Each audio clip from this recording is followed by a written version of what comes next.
Videolojrat dhe ndikimi i tyre në socializimin e fëmijëve është një temë aktuale që do ta trajtojmë sot me të ftuarën në studio. Disa studime thonë se videolojrat i ofrojnë fëmijët me shokët e tyre dhe i ndihmojnë të bashkëpunojnë, por nga ana tjetër ka të tillë që mendojnë se pikërisht videolojrat mund t'i largojnë nga bota reale dhe marrëdhëniet e drejtpërdrejta.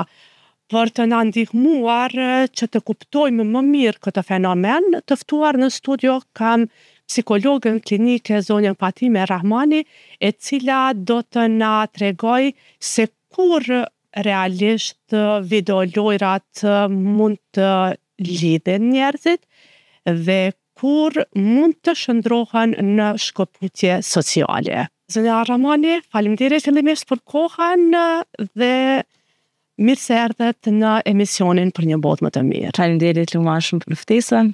Është nder me qenë në emisionin tënd. Lutem, a mund na tregoni se cilat janë disa nga mënyrat që mund t'i ndihmojnë fëmijët në të lidhen përmes videolojrave dhe t'i zhvillojnë aftësitë e tyre sociale. Atëherë na e dim shumë mirë edhe është shumë aktuale që jetojmë në një botë shumë digjitale edhe është e pashmangshme që të mos kemi qoftë hapësirë ose qoftë me pas një raport me videolojrat, sidomos fëmijët në kohën e sodit janë shumë të ekspozuar ndaj shumë teknologjive të ndryshme, videolojrave, animacioneve të ndryshme, pra e gjithë bota e fëmijëve pak a shumë është shndruar në një botë digjitale, përkundër faktit se çysh ka qenë në të kaluarën. Ajo e cila realisht është raporti që ndron fëmia me videolojrat është që në shumicën e rasteve, mos them në një shumicë bajë të madhe, është që fëmijët e shohin videolojrat si një raport i lojës, i argëtimit, edhe njëkohësisht ajo ndahet bashkë me fëmijët e tjerë. Pra shihet si një socializim, një raport social mes fëmijëve të tjerë, pra edhe kur shpenzojnë kohë së bashku argëtohen, por njëkohësisht edhe mësojnë. Pra është pjesë e zhvillimit të fëmijëve, është pjesë e cila definitivisht i ka të dy anët. Mandej mundemi me fol edhe për anët pozitive, po edhe për anët negative. Gjithsesi. Po kur i pengojnë në këtë rast socializohen videolojrat? Pra kategoria videolojrave definitivisht është një kategori shumë e larmishme. Ka lloj-llojshmëri të videolojrave, duke u përcaktuar edhe në bazë të moshës.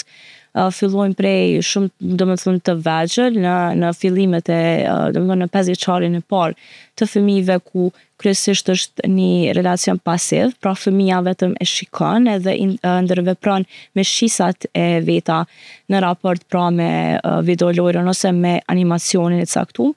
Mandej kemi edhe të moshave të tjera ku fillon fëmia edhe është aktiv në lojë, pra ndërvepron me lojën edhe me botën virtuale.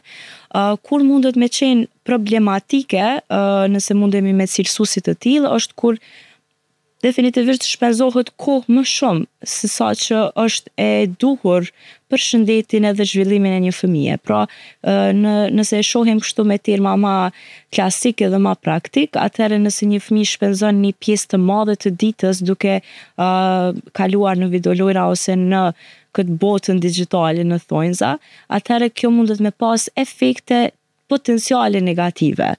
Pra, ku fëmija izolohet nga bota reale, nuk del me fëmijët e tjerë, pra të shpenzoj ashtu siç e the edhe te Luma, pra të ketë marrëdhënie të drejtpërdrejta, që definitivisht është shumë e rëndësishme, pra të ketë raport realitetin ndryshe prej asaj se çka shihet në aspektin virtual.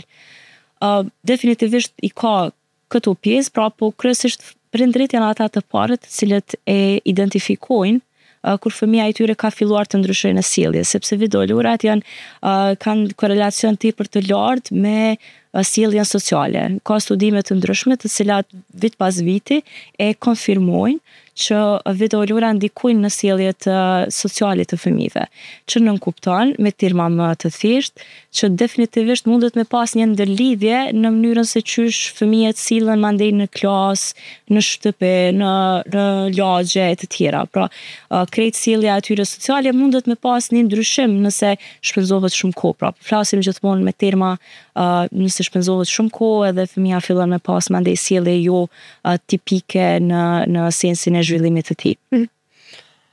Së fundmi, kemi parë një reagim të këngëtares tonë të minjor zonës Vesaluma, e cila ka reaguar pikërisht për një lojë e Roblox, edhe është shprehur madje e lumtur që ka arritur ta ndaloj djalin e saj që të përdor të themi këtë lojë. Çka më të na thuani tani ju në këtë drejtim, se çka mund të sjell në shëndetin mendor përdorimi i këtyre lojrave të dhunshme?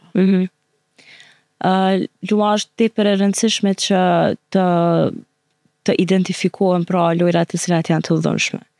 Edhe shumë mirë prej prindërve të cilët janë të vetëdijshëm në këtë aspekt edhe reagojnë në kohën e duhur, sepse ekspozimi i videolojrave të dhunshme është bërë definitivisht një pjesë e pashmangshme dhe goxha e paevitueshme prej prindërve për shkak të ndoshta edhe kontrollit prindëror edhe lojrave të cilat paraqiten si argëtuese edhe miqësore, po mandej në esencën të jetë miqësore ose kanë tendenca të agresivitetit.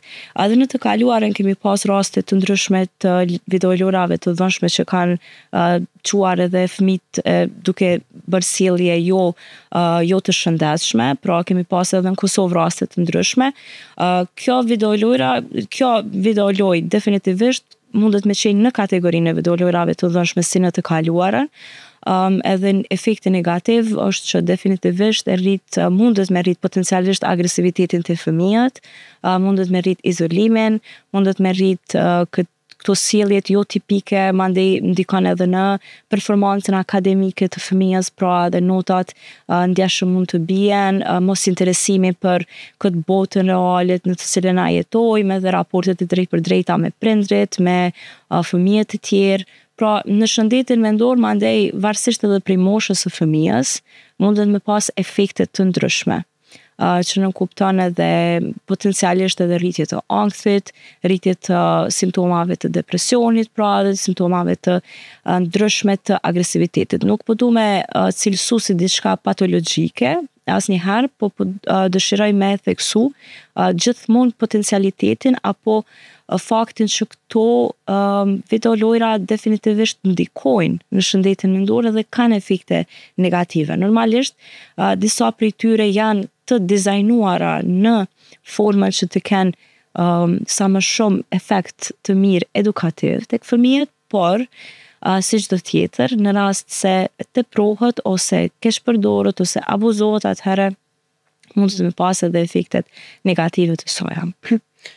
Cila është koha e duhur që një fëmijë mund të qëndrojë, domethënë para telefonit, kompjuterit, sepse që të ndalohet komplet, absolutisht nuk është e mundur.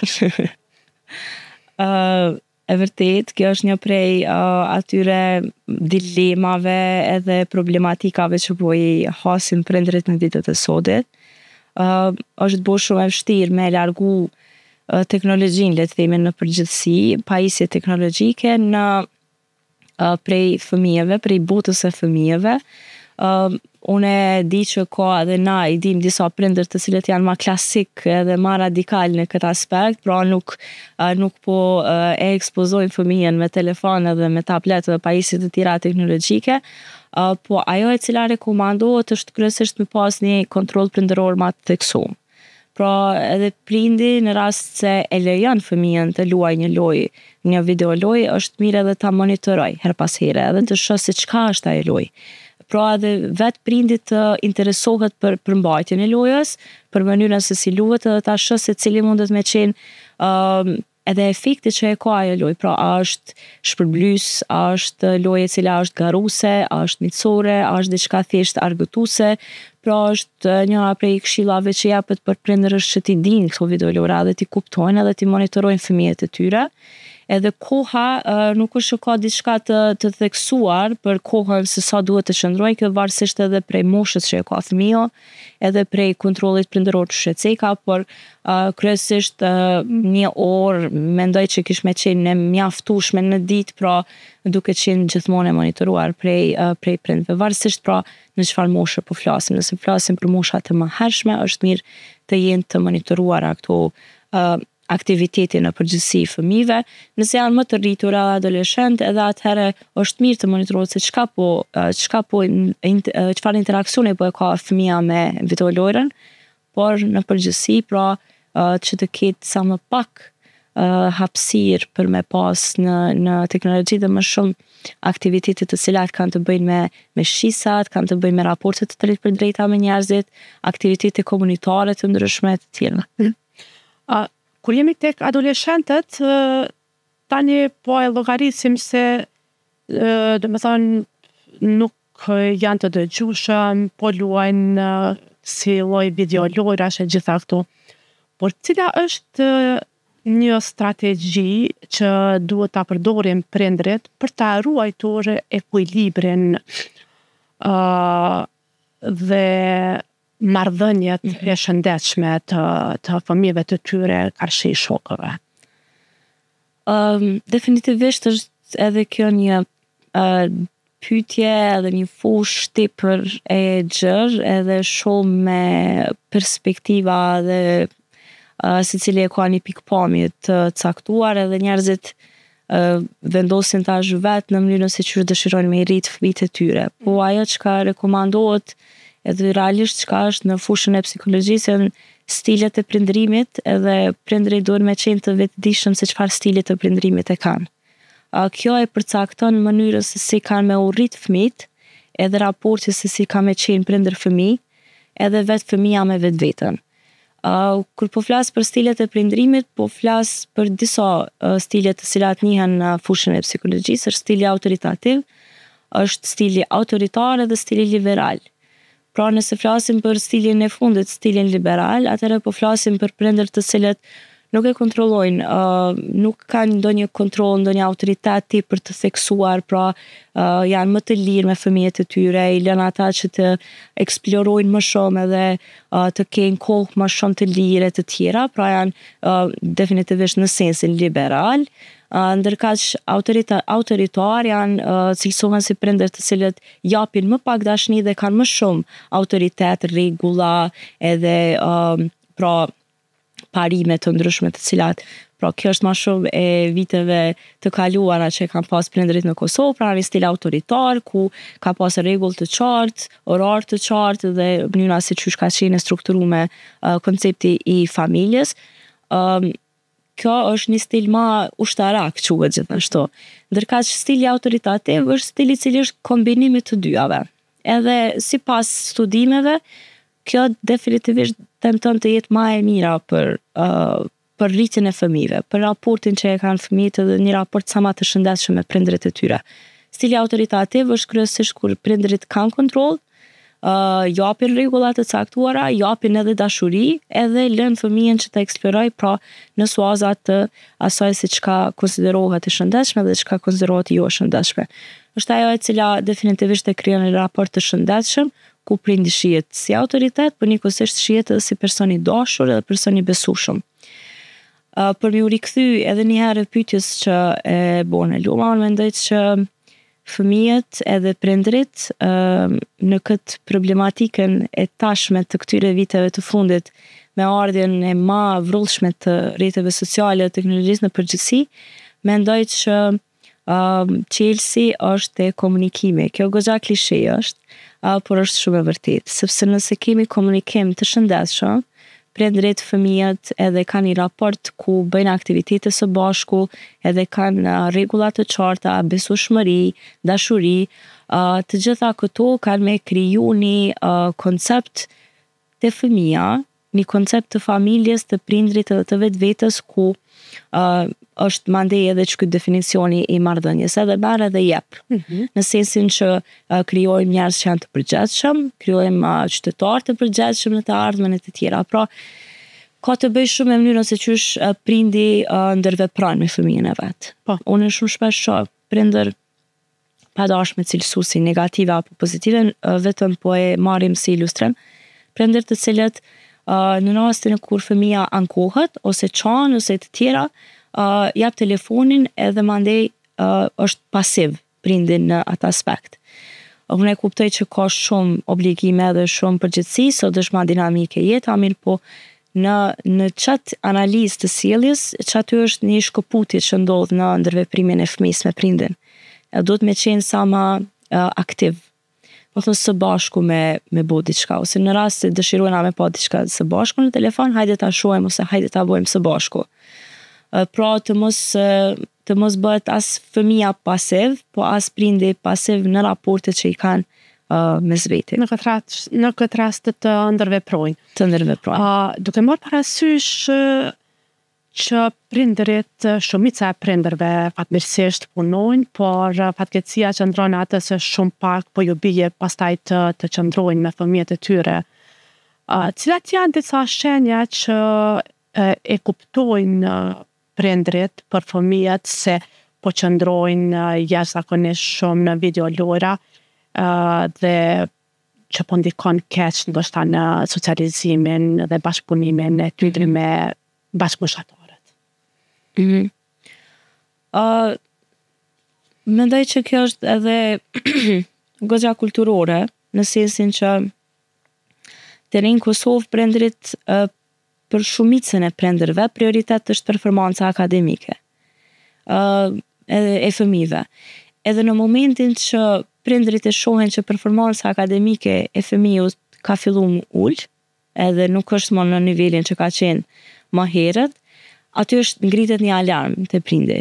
Edhe i thot pse janë këto nota, çka ka ndodhur dhe të tjera. Mendoj që njëra prej dimensioneve të para, shenjat e para është performanca akademike, po nëse e shohim ma thellë edhe në mënyrë ma të analizuar, e shohim që performanca akademike mundet me qenë e treta, katërta, si shenjë. Ajo e cila vrehet kryesisht nëse një fëmijë qëndron shumë gjatë në videolojra duke ndërvepruar edhe fillon me pas efekte negative në shëndetin e tij mendor, fillojnë të e pa me ilustru ma thjesht është me mbylljen e tij në dhomë. Mbyllet në dhomë, nuk është del shumë jashtë dhomës, ka dëshirë me qëndru vetë, edhe me lujt në telefon ose në laptop, pra është një farë lloj izolimi që ndodh në fillim. Kryesisht ajo që ka i bjen shpërblim është vetëm videolojra. Edhe kur të krijohet ky rrjeti i shpërblimit, që është një cikël që është vështirë mandej është vështirë me u largu, edhe duhet me pas mandej ndihmë profesionale në thonjza. Pra në thonjza në kuptimin që nëse veç shkon duke u vështirësu ose shkon duke u agravu si situatë. Mandej përveç kësaj kemi edhe shenja të tjera, është një farë impulsiviteti, tantrumi që munden me shfaq në rastet kur nuk ka nevojë për me pas reagim tepër emocional, ose me thonë kështu ma popullor që preken ma lehtë emocionalisht, pra nuk janë ma do të preken shumë lehtë për fjalëve të cilat kritikave të ndryshme ose edhe veç rregullave të ndryshme të familjes edhe të prindërve. Kështu që janë disa shenja të cilat kryesisht ndikojnë në çdo aspektin e emocioneve, në mënyrën se qysh i shfaqin emocionet edhe qysh reagojnë ndaj tyre. Pra është impulsivitet pak më i lartë, të disa fëmijë mundet mos me qenë impulsiviteti, mundet me qenë mos reagimi ndaj situatave të caktuara. Pra kemi lloj-llojshmëri të karaktereve, personaliteteve, temperamentit definitivisht, pra disa fëmijë munden mos me reagu. E çaja mundet me qenë një shenjë për prindit që thotë, okay, çka ashtu ndodh? Pse nuk po reagon, ti gjithmonë ke reagu ndaj çdo situata ose ndaj kësaj ftese për me dalë ose ndaj çdo aktiviteti. Mandej na e dim që fëmijët sot nuk është ndërveprojnë me njëri tjetrin në mënyrën klasike si që kanë ndërvepruar dikur.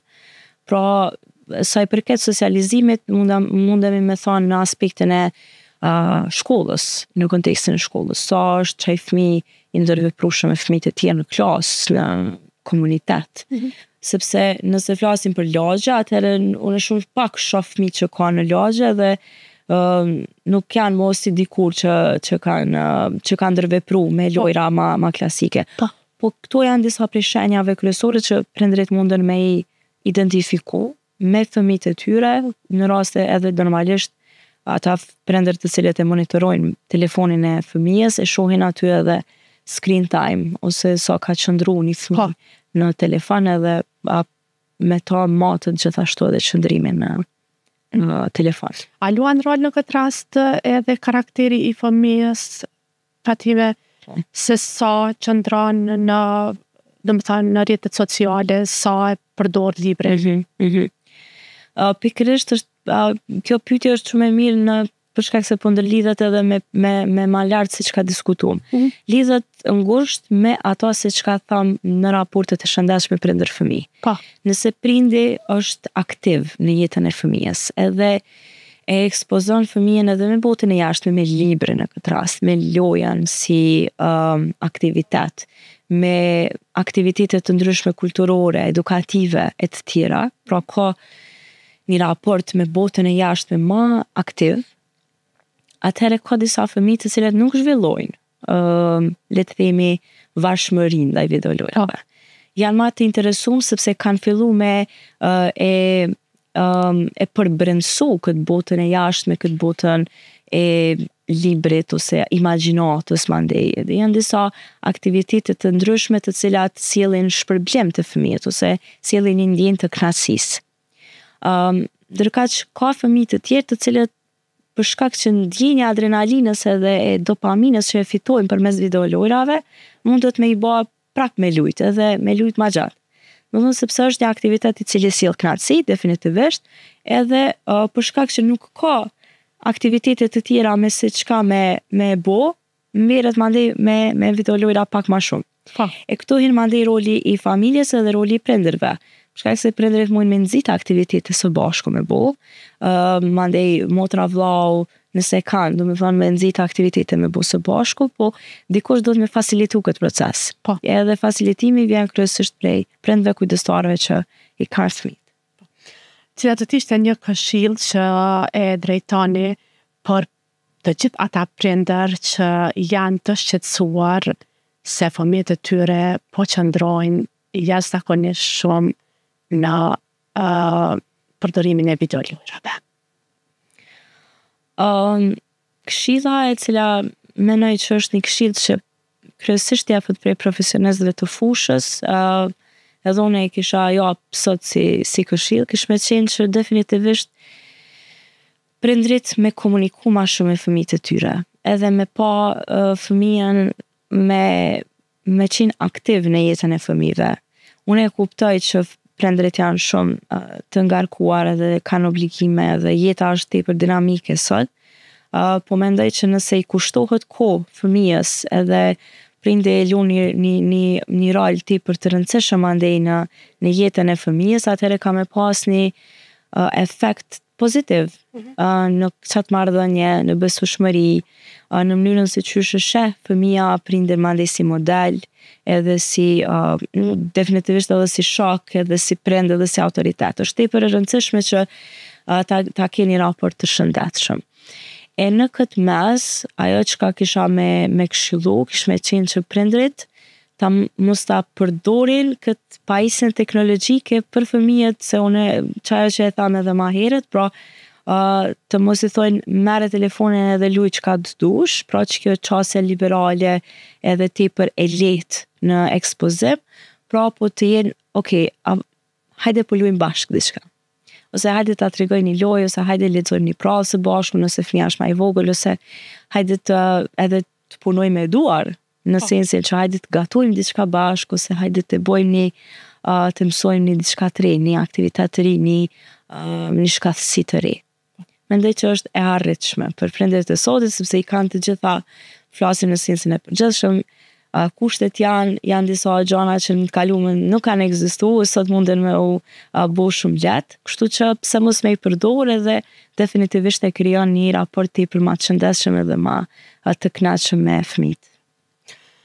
Pra, videolojrat mund të jenë një mjet i fuqishëm për lidhje sociale, por nga ana tjetër ato mund të krijojnë edhe shkëputje nëse përdoren pa kufi. Studimet tregojnë se është mjaft e rëndësishme që të gjejmë ekuilibrin dhe të ndihmojnë fëmijët të eksplorojnë gjithsesi botën virtuale, por pa e humbur lidhjen me botën reale. Zonja Fatime, unë po ju falenderoj shumë edhe njerë për kohën, për këshillat dhe udhëzimet që dhatë për prindrit, fëmijët, për këtë temë që thamë është shumë aktuale, diku po krijon, probleme, diku po përdoret, me sasi të konsiderueshme, po është e mirë, por gjithsesi se është një problem që duhet trajtuar. Definitivisht. Faleminderit shumë Luma.